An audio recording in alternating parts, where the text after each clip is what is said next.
kepada para narasumber yang saya percaya sangat kompeten ini ya, Ibu Dr. Maria Ratnanisi, Public Policy and Environmental Economics Consultant, Ibu Sylvia Diayu, Pejabat Fungsional Pengendali Dampak Lingkungan dari Kementerian Perindustrian, Bapak Insinyur Muhammad Rum, Senior VP Transformation and Business Strategy dari Wika, Bapak Dr. Suyanto Mahdi Putra, Country Director untuk Indonesia dari PT Hatch Indonesia, dan tentu saja yang saya hormati Bapak Dr. Insinyur Putut Marhayudi, Ahli Utama Pembina Jasa Konstruksi Kementerian PUPR yang menjadi narasumber pagi ini, serta seluruh peserta webinar pagi ini.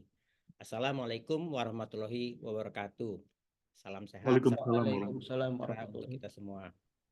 Pertama, terima kasih kehadirannya dalam acara webinar pagi ini yang mengambil judul Green Business, Tantangan Baru Dunia Konstruksi. Topik yang saya percaya sangat kekinian gitu ya, sangat current dan semoga menarik bagi kita semua. Mungkin dari kita semua juga bertanya-tanya, apalagi nih ya ada bisnis yang dikasih warna gitu ya, green business. Tapi saya juga mungkin percaya bahwa dari kita sudah mulai banyak yang mempelajarinya. Jadi kalau saya coba ambil dari definisi yang bebas yang berada di luaran, itu dijelaskan bahwa sebetulnya green business itu adalah jenis usaha yang memiliki tujuan atau purpose untuk mengutamakan keseimbangan antara keuntungan ekonomi, sosial, dan lingkungan.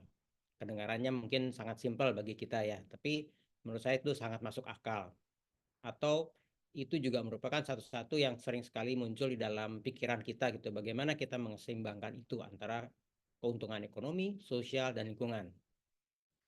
Terlebih lagi dalam beberapa tahun ini kita lihat banyak sekali tuntutan-tuntutan di luar sana tentang keharusan industri juga memikirkan masalah kelangsungan dari bumi yang kita tinggali dan juga mungkin kita wariskan kepada generasi-generasi berikutnya. Meskipun purpose yang tersebut di atas tadi tentunya menarik selain menarik tentunya juga kita bertanya-tanya di mana sih kita bisa berkontribusi gitu ya. Karena kalau menurut saya memang dunia konstruksi itu secara umum ya unfortunately kita agak ketinggalan karena kita sangat percaya dengan cara-cara kita yang mungkin sudah ratusan tahun kita lakukan gitu ya dengan dari pelaku-pelaku sebelumnya yang kita rasa sangat sukses.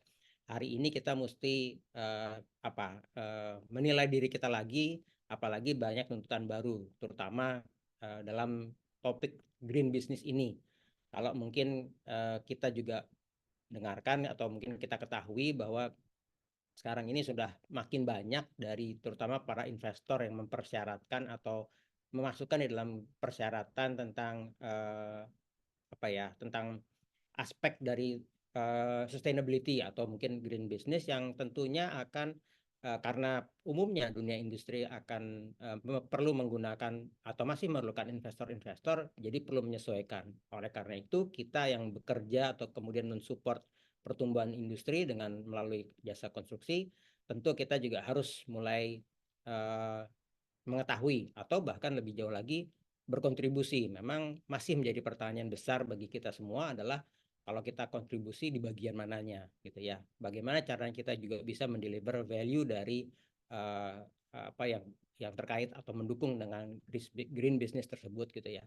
Apakah cukup misalnya kita hanya sekedar ngikutin kontrak saja mempersyaratkan kontrak ketentuan-ketentuan kontrak gitu kan ya, atau kita juga bisa menggunakannya atau bisa misalnya menambah value bagi masing-masing organisasi misalnya gitu ya. Kalau memang apakah kemudian satu pelaku konstruksi yang sudah punya skor atau punya keterlibatan yang terukur dalam green business ini bisa menambah keunggulan kompetitifnya, itu masih sesuatu yang jadi pertanyaan bagi kita semua karena kemudian juga itu tentunya menjadi hal yang menarik untuk kita pikirkan karena kalau memang ini menjadi tema utama untuk masa depan gitu ya, kalau kemudian dunia konstruksi tidak mengikutinya atau kemudian tidak bisa menjadikan ini bagian dari proses, apakah proses untuk pelelangannya, proses untuk pelaksanaan kerjanya, hanya sekedar kemudian misalnya membuktikan bahwa kita kita ikut kegiatan ini, tentunya tidak memberikan value bagi kita. Jadi tentunya itu yang diharapkan dari pelaku-pelaku green business, bagaimana teman-teman kita di sini dari dunia konstruksi bisa mensupport itu. Nah, pagi ini menurut saya kita sangat beruntung nih, kita punya beberapa narasumber yang sangat kompeten dalam bidangnya masing-masing, sehingga kita bisa mendengarkan paparannya, sehingga kita juga bisa belajar. Tentu saja kita bisa juga berdiskusi dengan para narasumber, sehingga kita lebih memahami bagaimana, apakah kemudian ini merupakan tantangan yang seperti judulnya, tantangan baru dunia konstruksi, apakah ini merupakan tantangan yang memang menarik, karena saya percaya sekali bahwa kita-kita yang bekerja di dunia konstruksi ini itu umumnya kalau mendapat tantangan malah makin semangat gitu ya. Jadi harapan saya bahwa dengan kita memahami lebih baik tentang green business, yang terus juga kita kaitkan dengan apakah kita bisa mensupport pertumbuhan di sini, tentunya akan juga memberi peluang bagi kita di dunia konstruksi, dan juga mungkin ikut berkontribusi kepada kelangsungan dunia yang kita tinggali, dan juga untuk kita tinggalkan kepada anak cucu penerus-penerus kita selanjutnya. Sehingga tanpa berpanjang lebar lagi, mari kita dengarkan tema yang menarik pagi ini. Selamat mengikuti webinar pagi ini. Wabillahi taufik wal hidayah. Wassalamualaikum warahmatullahi wabarakatuh.